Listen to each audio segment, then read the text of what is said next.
Assalamualaikum geng. Hari ini aku nak sambung ceritalah dengan korang sesi latihan Tanjiro bersama-sama dengan patung Yorichi Zero Shiki itu. Alright, jom kita start. Jadi lepas Tanjiro dengan Kotetsu periksa keadaan patung Yorichi itu, diorang nampaklah patung tu masih okey lagi, masih lagi boleh dijadikan sebagai latihan. So Kotetsu dia suruh Tanjiro untuk berlatih dengan patung Yorichi Zero Shiki ini.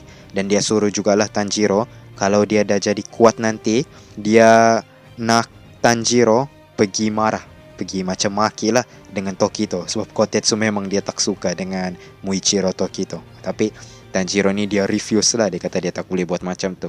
Tapi Kotetsu ni dia still lagi minta, dia pujuk Tanjiro supaya buat apa yang dia suruh tu. Dan dari situ bermulalah sesi latihan Tanjiro dengan patung Yorichi ni. Tapi even though patung Yorichi ni sekarang mempunyai 5 tangan, okay, satu tangan tu telah dirosakkan oleh Tokito. Originally ada 6 kan, sekarang ada 5. Tapi patung ni sangat kuat untuk Tanjiro. Jadi Tanjiro ni memang awal-awal dibelah teruk oleh patung Yorichi ni. Dan masa Tanjiro berlatih dengan patung Yorichi ni, Kotetsu dia jadi pemerhati lah dan dia analyze pertarungan Tanjiro dengan patung Yorichi ni. Jadi Tanjiro ni keep on dibelasa.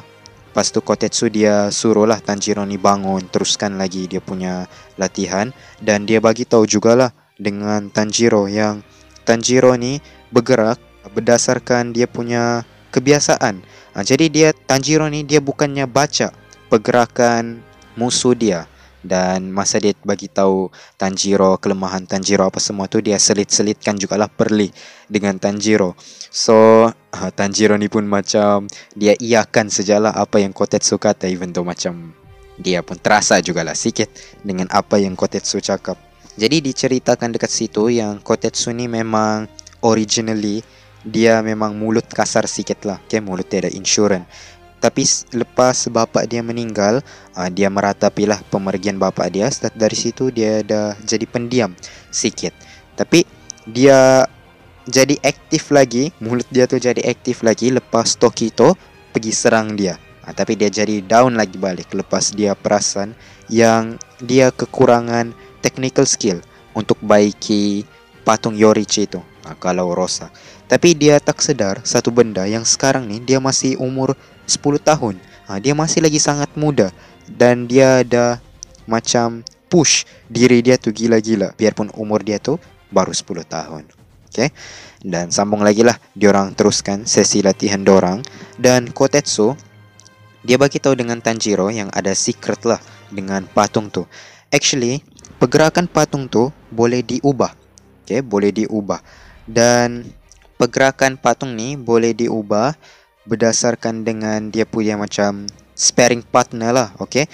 Diorang ni swordsmith di village tu, diorang akan tukarkan pergerakan patung tu based daripada kelemahan sparring partner dia. Okay, jadi ianya seolah-olah Tanjiro ni berlawan dengan Yorichi dan tujuan dia adalah untuk buatkan Tanjiro ni dapat baca pergerakan patung tu. Lebih kurang begitulah, okay? Jadi lepas Kotetsu dia pergi alter apa semua pergerakan patung Yorichi ni, dia ubah tu dengan cara memusingkan jari patung Yorichi tu. Okay, jadi lepas dia dah habis tukarkan pergerakan patung tu, Tanjiro pun dia start lah mula balik training dia.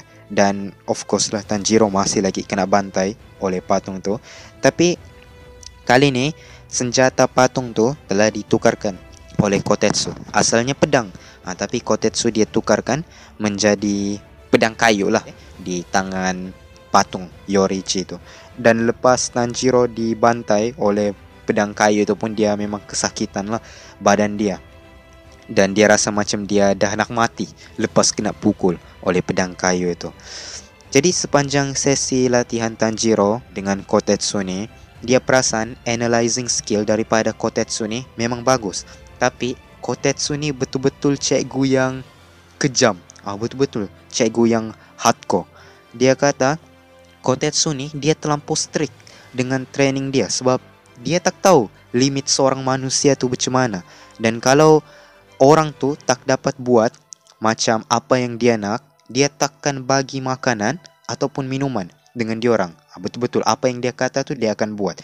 Dan manusia ni ikut saintifik lah kan, dia kena minum air dalam tempoh 3 hari. Kalau tak dia akan mati. Tapi Kotetsu dia tak tahu benda tu. Iyalah dia tak bagilah apa-apa dengan Tanjiro. 3 hari dia tak bagi minuman, makanan dengan Tanjiro. Tapi nasib baik sepanjang sesi latihan tu ada hujan turun. Jadi Tanjiro ni pun dia minum lah sisa-sisa daripada air hujan tu. Dia minum air hujan tu. Dan sepanjang sesi latihan tu jugalah dia tak dapat makanan, minuman dan hampir tak tidur langsung. Dan dikatakan author dia ni bagi tahu yang Tanjiro ni dah hampir mendekati sungai Sanzu. Sungai Sanzu ni macam River of the Dead lah untuk Japan punya version.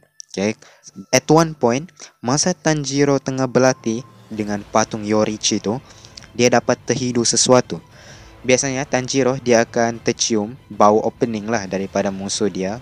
Macam benang yang kita selalu nampak tu, itu buatkan dia dapat potong leher musuh dia. Tapi kali ni itu bukan jenis bau yang sama. Dan Tanjiro kata itu bukan bau opening, tapi lebih kepada bau yang membolehkan dia baca pergerakan musuh dia. Start dari situ Tanjiro dah dapat baca pergerakan daripada patung Yorichi Zero Shiki ni. Dan dia dapat elak serangan daripada patung tu. Dan dia berjaya serang kaki daripada patung Yorichi Zero Shiki ni. Tapi disebabkan Tanjiro terlalu lemah, lepas dia dah hasilkan serangan tu, dia terus terjatuh. Jadi Kotetsu yang nampak pun dia gembira lah dan dia sorak dengan Tanjiro. Dia kata, finally kau dah kenakan satu pukulan. Pukulan kau tu sangat lembut, tapi kau deserve untuk makan kali ni. Jadi bila Tanjiro dengar dia finally dapat makan, terus dia request benda yang macam dia fikir paling best lah dia boleh dapat. Yang dia minta yang betul-betul high quality punya.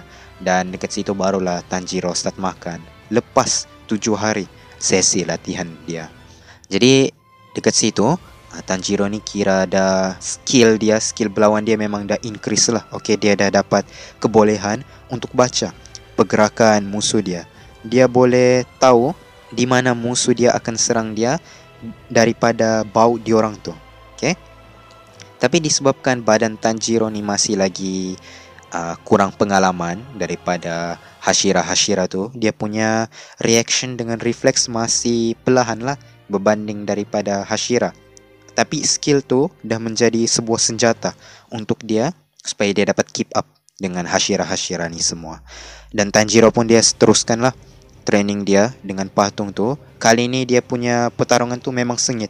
Tanjiro dapat elak, dapat block ke semua serangan daripada patung Yorichi ni. Dia dah dapat keep up dengan serangan daripada patung tu.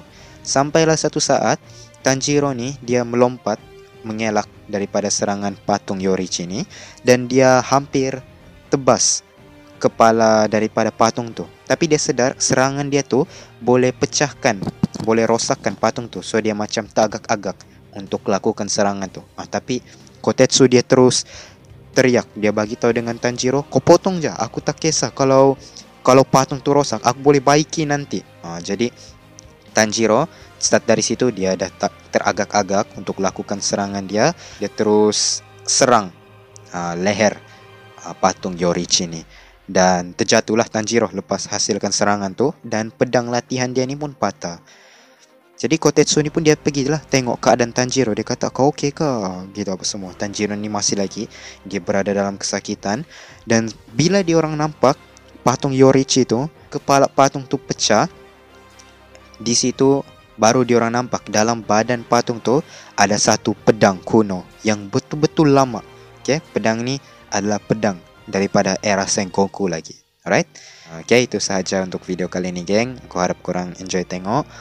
Thank you very much for watching. Keep supporting Manpan Studios. See you guys next time. Assalamualaikum.